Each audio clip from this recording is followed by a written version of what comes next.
और राजनीति की शुरुआत आज जंगी मोर्चे से आई सबसे बड़ी खबर के साथ, जहां 36 दिन बाद अमेरिकी सेना ने ईरान की धरती पर कदम रखा। लेकिन ये अमेरिकी सेना जंग लड़ने की नहीं, बल्कि युद्ध में लापता अपने एक पायलट का पता लगाने के लिए ईरान की जमीन पर उतरी है। उधर ईरानी सेना ने इसी पायलट को जिंदा पकड़ने के लिए इनाम का ऐलान कर दिया है। लेकिन ये हालात कैसे बने, ईरान ने अमेरिका का सुपर फाइटर कैसे मार गिराया, इसकी पूरी डिटेल इस ग्राफिक्स के जरिए समझिए। दरअसल कुछ इस तरह से मिडिल ईस्ट के किसी भी अमेरिकी बेस से US fighter jet F-15E strike eagle ने उड़ान भरी थी। इरादा था ईरान के दक्षिण पश्चिम इलाके में तबाही मचाना, अपने स्ट्राइक्स को अंजाम देना, वहां के सैन्य टारगेट को स्ट्राइक डाउन करना था। लेकिन ईरान के कोह गिल-याह और बोहेर अहमद प्रांत के बीच ये फाइटर पलटवार का शिकार हो गया, जहां ईरानी डिफेंस सिस्टम ने इस F-15 फाइटर को चकमा दिया और फाइटर हिट हुआ। इसके बाद दोनों पायलट इजेक्ट कर जाते हैं। एक को यूएस फोर्सेस ने मौके पर पहुंचकर रेस्क्यू कर लिया, बचा लिया, लिफ्ट आउट कर लिया। लेकिन दूसरे का अब तक कुछ पता नहीं चला है। इसी दूसरे पायलट की तलाश में अमेरिका की सेना भी है। अमेरिकी फोर्सेस ने पूरी ताकत झोंक दी। ऐसे में सवाल उठ रहे हैं, क्या ये पायलट ईरान की हिरासत में है? और आखिर ईरान ने अमेरिका की सुपर पावर सेना का ये हाल कैसे कर दिया? ये पूरी घटना इस रिपोर्ट में समझिए। मजाक बन गया ट्रंप के जीत का दावा।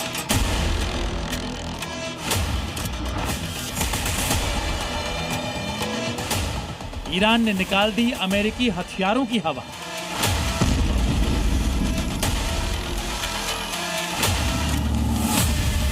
छत्तीस दिन की जंग में अमेरिका के राष्ट्रपति डोनाल्ड ट्रंप 40 बार ऐलान कर चुके हैं कि अमेरिका जीत गया है, ईरान बर्बाद हो गया है।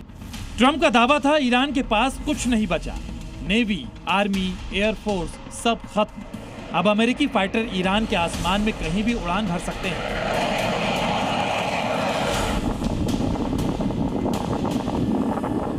ट्रंप ने अपनी जीत के साथ यह भी गारंटी दी थी कि ईरान का डिफेंस तहस नहस हो चुका है। लेकिन ईरान ने ऐसा पलटवार किया है कि कोई सोच भी नहीं सकता।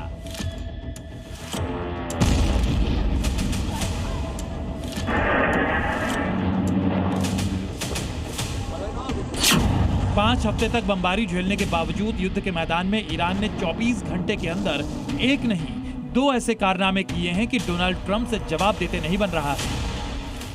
एक तरफ दक्षिण पश्चिम ईरान के कोह गिल-याह और बोहेर अहमद प्रांत के आसमान में ईरानी डिफेंस सिस्टम ने अमेरिका के advanced fighter jet F-15E strike eagle को उड़ा दिया, तो वहीं दूसरी ओर हॉर्मुज स्ट्रेट के पास A-10 थंडरबोल्ट 2 को मार गिराया। F-15E अमेरिका का एक मल्टी रोल सुपरसोनिक फाइटर है। एयर टू एयर और एयर टू ग्राउंड दोनों मिशन में बेहतरीन।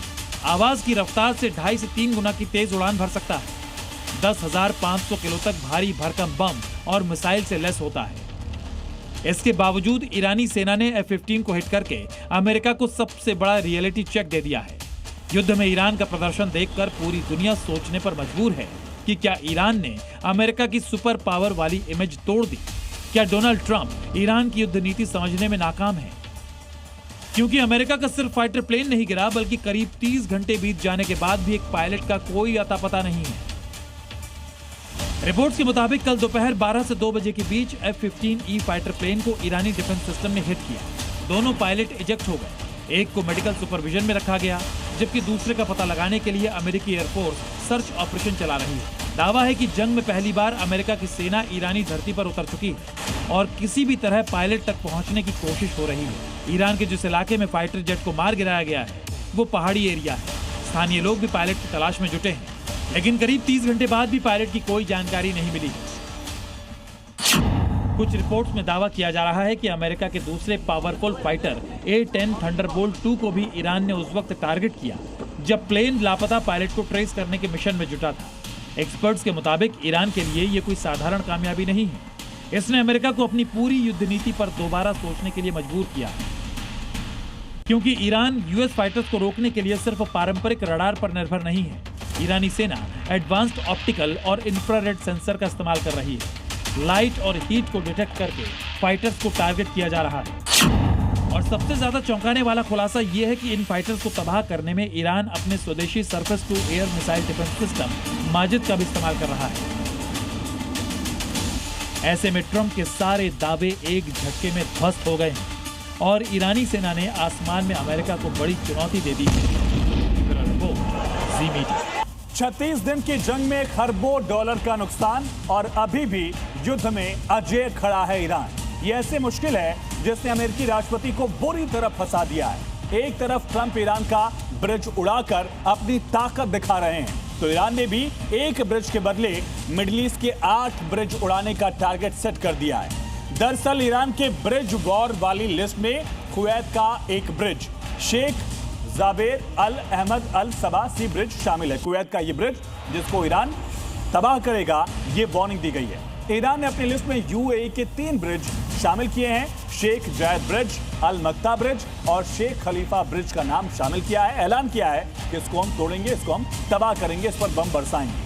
वहीं सऊदी अरब को बहरीन से जोड़ने वाला कनेक्टिंग ब्रिज, बहुत इंपॉर्टेंट ब्रिज है ये, किंग फहद कॉजवे भी ईरान के निशाने पर है। 5th फ्लीट है, उसका पूरा कनेक्शन जो है मेन सऊदी से टूट जाएगा अगर ये ब्रिज टूटता है तो। और जॉर्डन के भी 3 ब्रिज है इसकी लिस्ट में, ईरान की लिस्ट में, किंग हुसैन ब्रिज, दबिया ब्रिज और अब्दोलन ब्रिज। इनको भी ईरान ने अपने बदले वाली लिस्ट में शामिल कर लिया। लेकिन इसके बावजूद ट्रंप का बड़बोलापन कम नहीं हुआ और मिडिल ईस्ट की भड़कती जंगी आग पूरी दुनिया को अब झुलसा रही है। मिडिल ईस्ट की वॉर में ट्रंप सिर्फ बयान दे रहे हैं और ईरान ट्रंप के हर बयान का जवाब बारूद से दे रहा है। ट्रंप ने कहा ईरान के पास एंटी एयरक्राफ्ट सिस्टम नहीं है। ईरान ने अमेरिका के फाइटर जेट गिरा दिए। ट्रंप ने ईरान के राडार सिस्टम बर्बाद होने का ऐलान कर दिया। तो ईरान मिडिल ईस्ट में चुन चुनकर दुश्मन के ठिकाने तबाह कर रहा है। उसने दुनिया को बता दिया कि अमेरिका को कोई रोक नहीं पा रहा है। लेकिन 36 दिनों में ईरान ने हॉर्मुज को ब्लॉक करके दुनिया को हिला दिया है। और अब जब परमाणु बम वाली लड़ाई तेल से होते हुए पुल पर आ पहुंची है, तो ट्रंप ने एक बार फिर ईरान के सबसे ऊंचे पुल को टारगेट करके अपनी ताकत दिखाने की कोशिश की। ट्रंप ने ऐलान कर दिया कि ईरान का सबसे बड़ा पुल ढह गया है, अब इसका दोबारा कभी इस्तेमाल नहीं हो पाएगा। अभी और भी बहुत कुछ होना बाकी है। ईरान को बहुत देर होने से पहले डील कर लेनी चाहिए। लेकिन यहां भी ट्रंप को ईरान ने मिडिल ईस्ट के 8 ब्रिज की एक लिस्ट के साथ करारा जवाब दे डाला। ईरान ने साफ कह दिया कि अमेरिकी बारूद की कीमत अब खाड़ी देशों को अपने पुल गंवाकर देनी होगी। ईरान के टारगेट पर सबसे पहले है कुवैत का शेख जाबेर अल अहमद अल सबा सी ब्रिज। ये पुल कुवैत की सबसे महत्वाकांक्षी और आधुनिक इंफ्रास्ट्रक्चर परियोजनाओं में से एक है। ऐसे खाड़ी क्षेत्र में कनेक्टिविटी सुधारने के लिए बनाया गया है।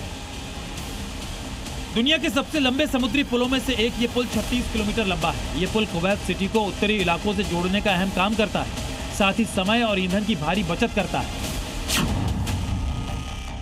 ईरान की हिटलिस्ट में यूएई के 3 बेहद अहम पुलों के नाम शामिल हैं। पहला है शेख जायद ब्रिज, दूसरा है अल मक्ता ब्रिज और तीसरा पुल है शेख खलीफा ब्रिज। ये तीनों पुल मिलकर संयुक्त अरब अमीरात की लाइफलाइन बनाते हैं। तीनों पुल अबू धाबी के शहरी ट्रैफिक, टूरिज्म और आर्थिक गतिविधियों को ताकत देते हैं। और अगर ईरान ने इन 3 पुलों को नुकसान पहुंचाया तो अबू धाबी का पूरे देश से कनेक्शन कट जाएगा। सैनिक जाता लड़ाई में उसके पास में 100, 200 या 500 राउंड होते हैं।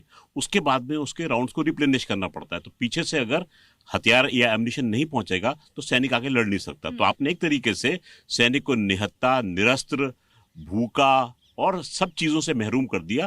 आपको युद्ध करने की आवश्यकता ही नहीं है। तो आपने उसकी जितनी लॉजिस्टिक सप्लाई है उसको वहां पर बाधित करके काट दिया है। ईरान ने सऊदी अरब को बहरीन से जोड़ने वाले किंग फहद कॉजवे ब्रिज को भी समंदर में दफन करने का अल्टीमेटम दे दिया है। और अगर ऐसा हुआ तो सऊदी के साथ साथ बहरीन के लिए भी ये बहुत बड़ा झटका होगा। आपको बता दें कि दुनिया के लंबे कॉजवे में शामिल 25 किलोमीटर का ये किंग फहद कॉजवे ब्रिज 2 देशों को जोड़ने वाला लाइफलाइन कनेक्शन है। इस पुल से रोजाना हजारों लोग काम और पर्यटन के लिए गुजरते हैं। ये सिर्फ एक पुल नहीं बल्कि आर्टिफिशियल आइलैंड्स और मजबूत डिजाइन का कॉम्बिनेशन है। और इस पुल पर हमला होने का सीधा मतलब दोनों देशों की अर्थव्यवस्था और लोगों की आवाजाही पर बड़ा असर पड़ना है, जिससे मिडिल ईस्ट में हाहाकार मचना तय है। अमेरिका के एक ब्रिज उड़ाने के बाद बिफरे ईरान के लिस्ट में जॉर्डन के 3 ब्रिज भी शामिल हैं। और अब रुक करेंगे देश की खबरों का। एक तरफ जहां ईरान के नए खलीफा अमेरिकी तैयारियों की लगातार धज्जियां उड़ा रहे हैं, तो दूसरी तरफ योगी फोर्स ने पाकिस्तानी साजिशों को मिट्टी में मिला दिया।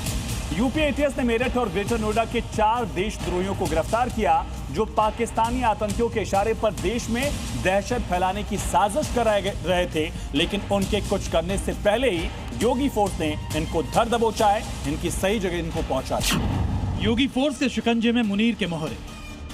पाकिस्तान के इशारे पे काम करने वाले गिरोह का पर्दाफाश हुआ है। मेरठ के साकिब का मकसद गजवाए हिंद।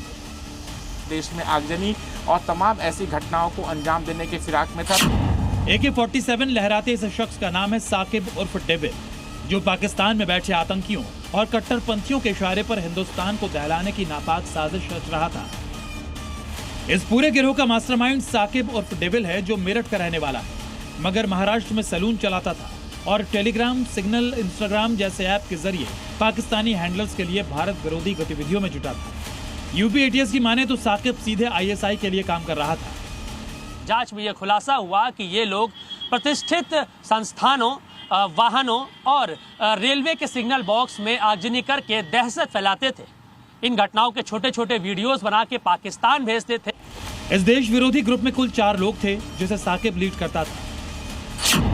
साकिब और अरबाब मेरठ के अगवानपुर गांव में रहते थे, जबकि विकास और लोकेश ग्रेटर नोएडा के रहने वाले थे। इनका काम हिंदू धार्मिक स्थल और सैन्य इलाके की रैकी करना और वीडियो बनाकर पाकिस्तान भेजना था।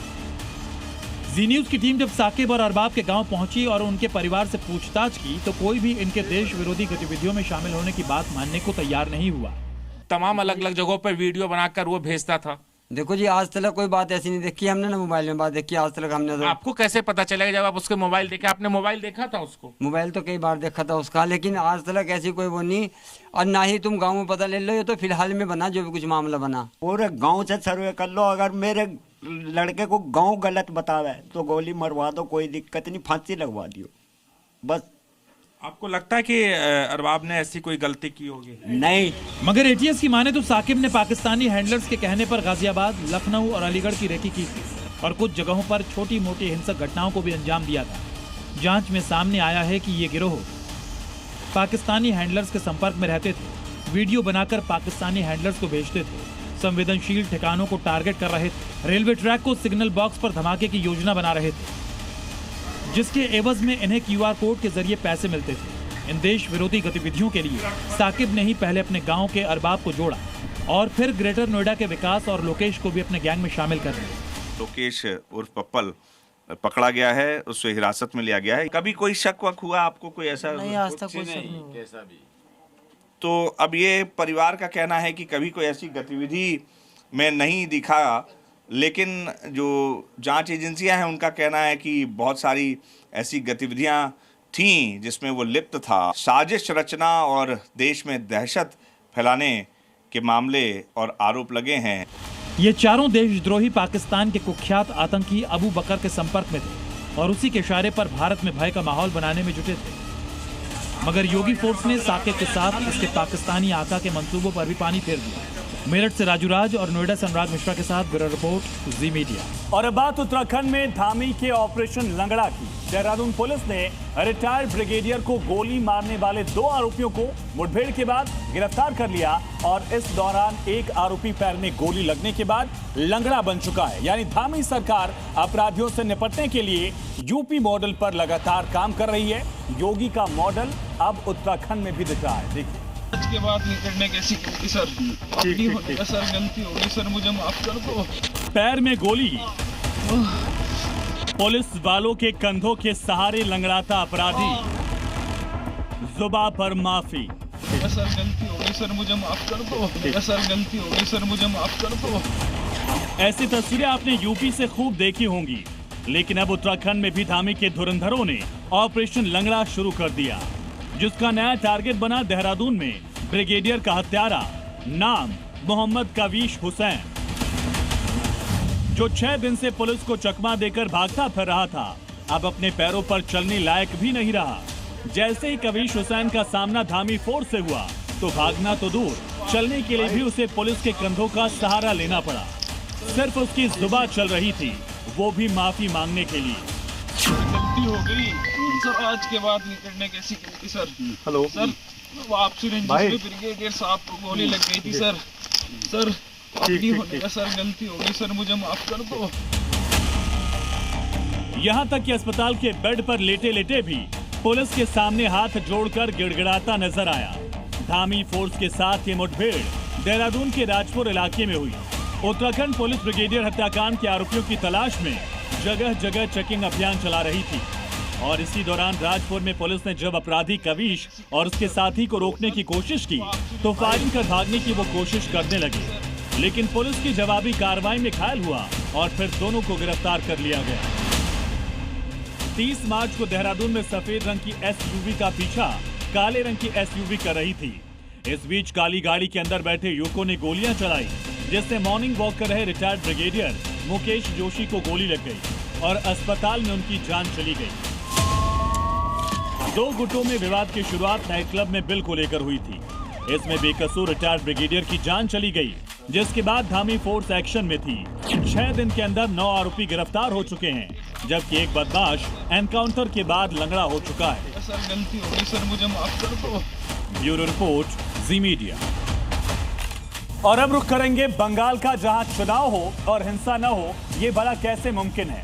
दरअसल मालदा से लेकर पश्चिमी मिदनापुर तक अराजकता और पार्टी कार्यकर्ताओं की गुंडागर्दी ने ममता सरकार पर सवाल खड़े कर दिए हैं। हालात ये है कि टीएमसी पर बीजेपी कार्यकर्ताओं के कान काटने के आरोप लग रहे हैं, तो वहीं टीएमसी के नेताओं के सामने दरअसल कांग्रेस पार्टी के बड़े नेता गुंडागर्दी का शिकार हो रहे हैं। इन घटनाओं के बाद चुनाव आयोग अलर्ट मोड पर है। रिपोर्ट देखिए। चुनाव की दहलीज पर खड़े बंगाल में बवाल थमने का नाम नहीं ले रहा है। कहीं आगजनी हो रही है तो कहीं कार्यकर्ताओं का कान काट लिया जा रहा है। ये तस्वीरें बीजेपी कार्यकर्ता की है। पश्चिमी मिदनापुर के केशपुर में चुनाव प्रचार के बीच झंडा लगाने को लेकर टीएमसी और बीजेपी कार्यकर्ता आपस में भिड़ गए। इस झड़प में एक बीजेपी कार्यकर्ता का कान ही काट लिया गया। झड़प में 3 बीजेपी कार्यकर्ता घायल हैं। बीजेपी का आरोप है कि जब वो अपनी पार्टी का झंडा लगा रहे थे तभी तृणमूल के गुंडों ने झंडे को फेंक दिया और झगड़ा शुरू कर दिया। आरोप है कि तृणमूल के प्रत्याशी शिवली घोष ने धमकी भी दी कि 4 मई के बाद तन्मय घोष को देख लेंगे। इस घटना के बाद से केशपुर में तनाव का माहौल है। यह हालात तब है जब बंगाल में सेंट्रल फोर्स तैनात है। 3 दिन पहले मालदा में हिंसा हुई और अब पश्चिमी मिदनापुर में टीएमसी कार्यकर्ता का कान काट लिया गया। दूसरी तरफ पश्चिम बंगाल के बहरामपुर में कांग्रेस उम्मीदवार अधीर रंजन चौधरी के साथ धक्का मुक्की की घटना ने चुनावी माहौल को और गर्मा दिया है। शनिवार सुबह जनसंपर्क के दौरान जब अधीर अपने समर्थकों के साथ इलाके में पहुंचे तो वहां मौजूद टीएमसी कार्यकर्ताओं से उनकी तीखी झड़प हो गई। वीडियो में साफ देखा जा सकता है कि गली के मोड़ पर पहले से मौजूद कार्यकर्ताओं ने नारेबाजी के बीच धक्का मुक्की शुरू कर दी, जिसमें अधीर रंजन चौधरी भी चपेट में आ गए। तृणमूल पार्टी की ओर से ये घिनौने काम ये करते जाएंगे। कांग्रेस का आरोप है कि ये सब टीएमसी पार्षद भीष्मदेव कर्मकार की मौजूदगी में हुआ। चुनावी तनाव के बीच चुनाव आयोग भी पूरी तरह अलर्ट मोड पर है। आयोग ने साफ कर दिया है कि चुनाव के बाद भी सुरक्षा में कोई ढील नहीं दी जाएगी।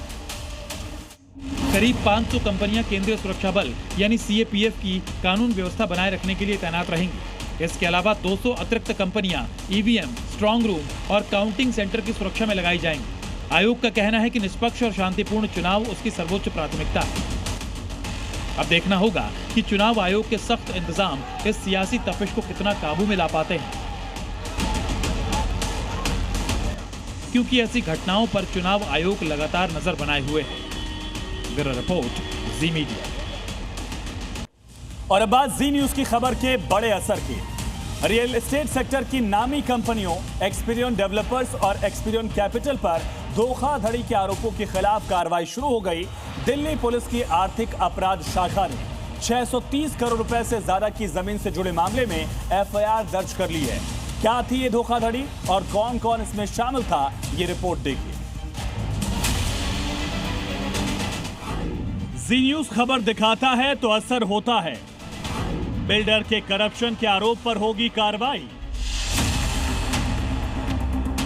गुरुग्राम के सेक्टर 62 की यही वो बेशकीमती जमीन है जिसके लिए एक्सपीरियन डेवलपर्स पर आरोप है कि उसने सिस्टम की आंखों में धूल झोंका और 630 करोड़ रुपए की कीमत वाली जमीन को अपने नाम करने के लिए साजिशों का जाल बुना। एनफोर्समेंट डायरेक्टरेट यानी ईडी की शिकायत पर दिल्ली पुलिस की आर्थिक अपराध शाखा यानी EOW ने FIR दर्ज कर ली है। एक्सपीरियन डेवलपर्स, एक्सपीरियन कैपिटल के खिलाफ FIR दर्ज की गई है। एक्सपीरियन बिल्डर की धांधली का खुलासा जी न्यूज बहुत पहले ही कर चुका है, जिसकी वजह से पिछले कई महीनों से जांच चल रही थी। चलिए समझाते हैं आखिर कैसे जमीन को हथियाने के लिए एक गहरा चक्रव्यूह रचने का आरोप है। डिग्निटी बिल्डकॉन प्राइवेट लिमिटेड नाम के एक रियल एस्टेट समूह ने गुरुग्राम में जमीन खरीदने के लिए बैंकों से बड़ा कर्ज लिया था।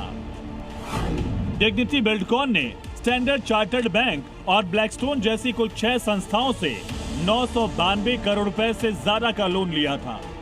ईडी का आरोप है कि एक्सपीरियन डेवलपर्स ने खेल करते हुए डिग्निटी बिल्डकॉन की संपत्ति को कौड़ियों के भाव करीब 332 करोड़ रुपए में अपने नाम करने की कोशिश की। ईडी की जांच में सामने आया था कि एक्सपीरियन ग्रुप सीधे तौर पर कंपनी नहीं खरीद पा रहा था, इसलिए उन्होंने पहले सिस्टम को उलझाया। आरोप है कि जानबूझकर कोर्ट में याचिकाएं डाली गईं ताकि वक्त बर्बाद हो और पीछे से वोट खरीदे जा सकें। ईडी के मुताबिक एक्सपीरियन ग्रुप ने धांधली के लिए अपनी ही दूसरी कंपनी एक्सपीरियन कैपिटल ECPL के जरिए खेल किया। जांच के मुताबिक एक्सपीरियन कैपिटल ने 160 करोड़ रुपए देकर स्टैंडर्ड चार्टर्ड बैंक का कर्ज खरीदा और 50% वोटिंग राइट्स हासिल कर लिए। स्टैंडर्ड चार्टर्ड बैंक का कर्ज 494 करोड़ से ज्यादा का था, लेकिन उसने सिर्फ 160 करोड़ में यानी 70% के नुकसान पर कर्ज बेच दिया था। इसी तरह ब्लैकस्टोन समूह से जुड़ा करीब 58 करोड़ का कर्ज, जिसको करीब आधी कीमत यानी 25 करोड़ में एक्सपीरियन ग्रुप को बेच दिया गया। इन 25 करोड़ रुपए से ब्लैकस्टोन कंपनी का 10% और वोटिंग राइट हासिल कर लिया। आसान भाषा में कहें तो एक्सपीरियन ने कर्ज इसलिए खरीदा ताकि वो कमेटी ऑफ क्रेडिटर्स यानी COC पर कब्जा कर सके, क्योंकि कमेटी ऑफ क्रेडिटर्स ही तय करती है कि दिवालिया कंपनी किसे बेची जाएगी। दरअसल प्लान ये था कि मैं ही खरीदार हूं और मैं ही फैसला करूंगा कि किसे बेचना है। दिवालिया कानून के तहत ऐसा करना कानूनी रूप से गलत है। इस मामले में ईडी का एक और खुलासा और भी चौंकाने वाला था। अल्केमिस्ट ARC, जिसके पास वोटिंग का 35% अधिकार था, उस कंपनी के प्रतिनिधि ने ईडी के सामने बयान दिया कि उन पर दबाव डाला गया ताकि वो एक्सपीरियन कैपिटल के पक्ष में वोट डाले। अल्केमिस्ट ARC के प्रमोटर हैं आलोक धीर। आलोक धीर पेशे से कॉरपोरेट वकील हैं और इसी का फायदा उठाकर वो फंसे हुए लोन को अपनी ही कंपनियों के जरिए खरीदने लगे। ऐसी ही एक हेराफेरी के केस में आलोक धीर और उनकी कंपनी फंस चुकी है और अब एक्सपीरियन ग्रुप केस में भी आलोक धीर और उनकी कंपनी अल्केमिस्ट ARC की भूमिका संदिग्ध है। ऐसी धांधली के जरिए एक्सपीरियन कैपिटल ने 95% वोटिंग पावर हासिल की और अपनी ही दूसरी कंपनी एक्सपीरियन डेवलपर्स के रेजोल्यूशन प्लान को पास कर दिया।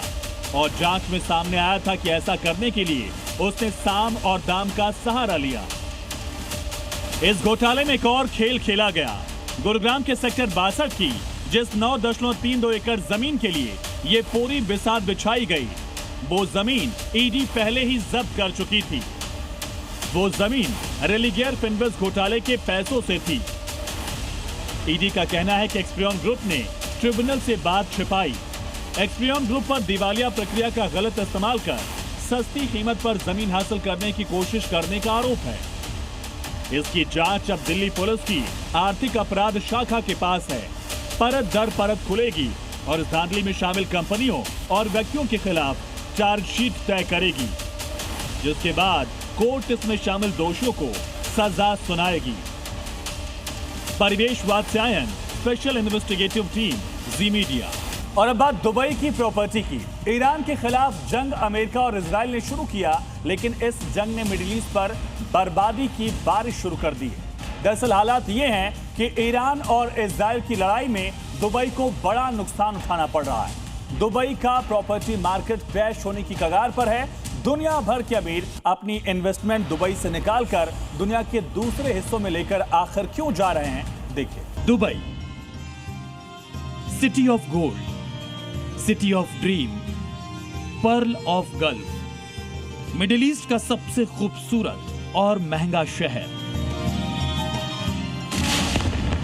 लेकिन अमेरिका इजराइल के साथ ईरान की जंग ने पिछले 40 दिनों में दुबई की सूरत और सीरत दोनों बदल कर रख दी है। और ईरान के ताबड़तोड़ हमलों ने दुबई को पसंद करने वालों को डरा दिया है। और इस वॉर का सबसे बड़ा असर मिडिल ईस्ट में खासकर दुबई के रियल एस्टेट पर हुआ है।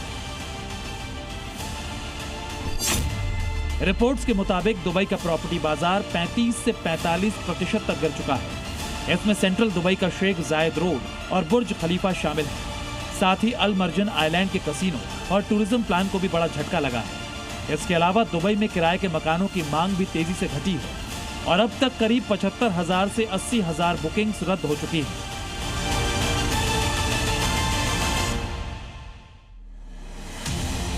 अगर हम दुबई में मौजूद वर्ल्ड फेमस बुर्ज खलीफा की ही बात करें तो यहाँ सामान्य अपार्टमेंट की कीमत ही 50 से 80 करोड़ के बीच है और अल्ट्रा लग्जरी पेंट हाउस की कीमत तो 400 करोड़ से लेकर 800 करोड़ तक पहुंचती है। और सबसे बड़ी बात यह है कि दुबई के प्रॉपर्टी बाजार में भारतीय निवेशकों की गिनती काफी ज्यादा है।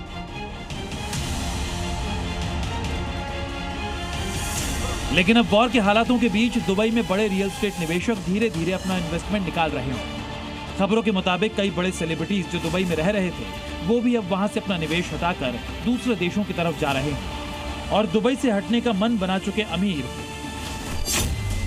अब साउथ ईस्ट एशिया की तरफ रुख कर रहे हैं। खास तौर से बैंकॉक और सिंगापुर जैसे शहरों में तेजी से निवेश किया जा रहा है और भारतीय निवेशक भी बैंकॉक और सिंगापुर के प्रॉपर्टी बाजारों में रुचि दिखा रहे हैं क्योंकि इन देशों में 3.5 करोड़ से 4 करोड़ रुपए के बीच अच्छी संपत्ति में निवेश किया जा सकता है।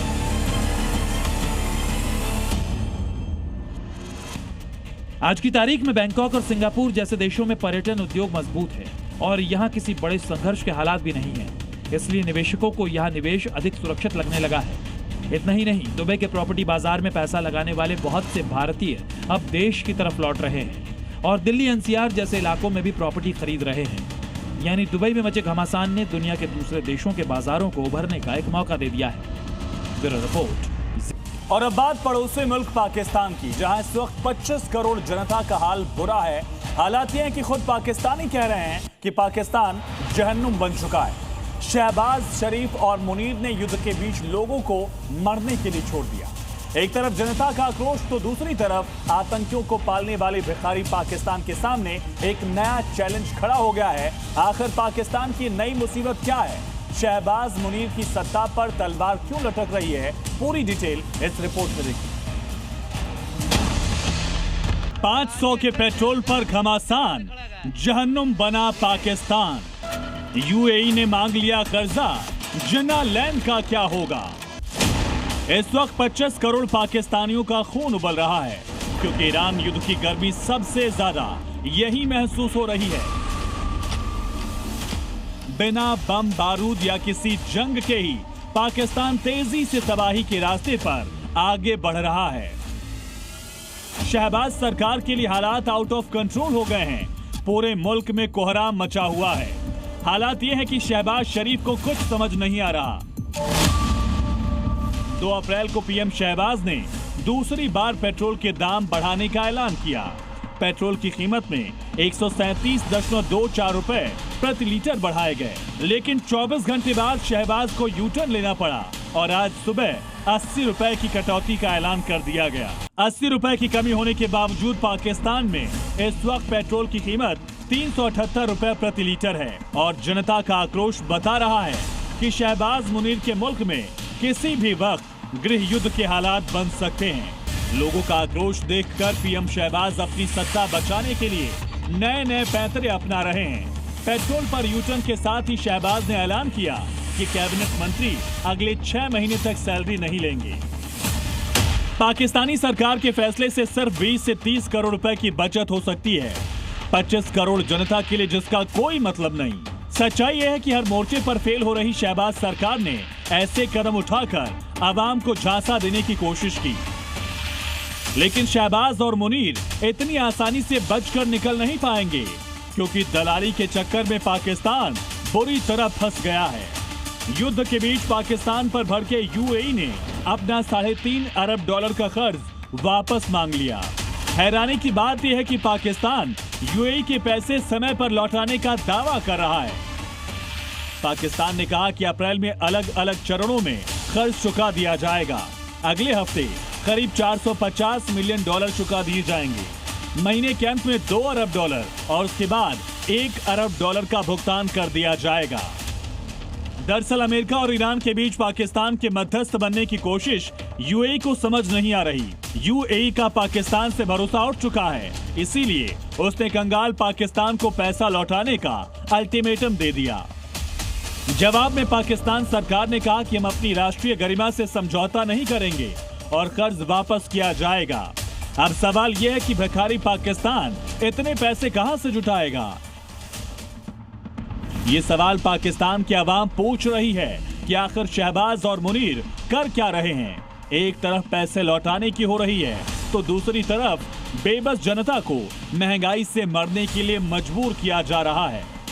कुल मिलाकर जो हालात बन रहे हैं उससे तो यही लग रहा कि पाकिस्तान में किसी भी वक्त शहबाज और मुनीर के खिलाफ विद्रोह की ऐसी आग भड़क सकती है जिससे सरकार और सेना मिलकर भी कंट्रोल नहीं कर पाएगी और शहबाज मुनीर की छुट्टी हो जाएगी। ब्यूरो रिपोर्ट, जी मीडिया।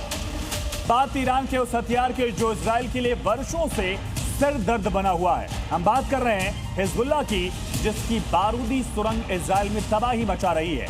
इन बारूदी सुरंगों में घातक हथियारों का जखीरा है जो इजराइल के लिए मुसीबत बन गया है। हिजबुल्लाह की इन बारूदी सुरंगों पर देखिए हमारी स्पेशल रिपोर्ट। कैमरे पर हिजबुल्लाह का बारूदी अड्डा, जमीन के नीचे मौत का सामान। इस बारूदी सुरंग में जैसे जैसे अंदर घुसते जाएंगे हथियारों का ऐसा जखीरा मिलता रहेगा जो आपके होश उड़ा देगा। यह सुरंग एक अबूझ पहेली की तरह है। यह सुरंग ईरान के दोस्त और इजराइल के दूसरे नंबर के दुश्मन हिजबुल्लाह के लड़ाकों की है। इसी ठिकाने में रखे हुए हथियारों से हिजबुल्लाह इजराइल की जमीन पर बारूद बरसाता है, ताबड़तोड़ हमले करता है।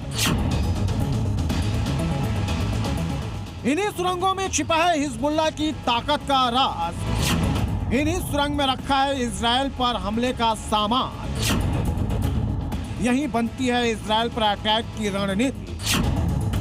लेबनान में इन्हीं सुरंगों को आईडीएफ के जवान सरगर्मी से तलाश रहे हैं, ढूंढ ढूंढ कर तबाह कर रहे हैं। इन्हीं सुरंगों में हिजबुल्लाह के लड़ाके बैठे हैं।